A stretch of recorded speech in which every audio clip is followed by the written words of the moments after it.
اللہ قربانی لیتے ہیں کہ تمہارا جو کام ہے تم وہ کرو، جو میرا کام ہے وہ میں کروں گا. ہم کہتے ہیں اللہ پہلے بتائے کہ یہ والا کام، یہ والی نماز پڑھنے سے کیا فائدہ ہوگا ہے بھائی. اگر میں حرام چھوڑوں گا، حلال پہ آؤں گا تو کتنے پیسے الگ سے ایکسٹرا اللہ کی طرف سے پیسے ملیں گے ٹھیک ہے نا. اگر میں حرام جاب چھوڑ کے حلال پہ آؤں گا تو اللہ نے رزق کا جو وعدہ کیا ہے تو اللہ پہلے دکھائے کہ کتنے اضافی پیسے ملیں گے. بینک مینیجر کہتا ہے کہ اگر میں سودی بینک میں مینجمنٹ کی جاب چھوڑوں گا تو حلال میں اگر اس کی ڈبل مل رہی ہوگی تو چھوڑوں گا، ورنہ دنیا چھوڑ دوں گا، سودی جاب نہیں چھوڑوں گا.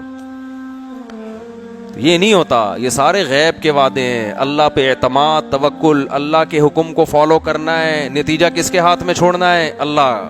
پھر سر اٹھا کے جیتا ہے انسان، مزہ آتا ہے یار. کیا نبی نے فرمایا ذاق طعم الایمان من رضی باللہ ربا وبالاسلام دینا.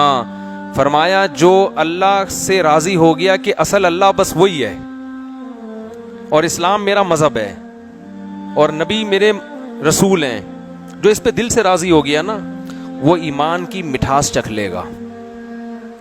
ایمان کا ٹیسٹ ہے بڑا لذیذ. اسلام بڑا مزیدار مذہب ہے، اس کو اسلام کا ٹیسٹ سمجھ میں آ جائے گا. ہمیں کیوں سمجھ میں نہیں آتا؟ لٹکے ہوئے ہیں بیچ میں، ٹرائی کر رہے ہوتے ہیں ٹھیک ہے نا، کر لیتے ہیں، پڑھ کے دیکھ لیتے ہیں. تو نتیجہ اللہ پہ چھوڑو. اگر اللہ نے ایک کام کا حکم دیا ہے کہ یہ کرنا ہے ہر قیمت پہ،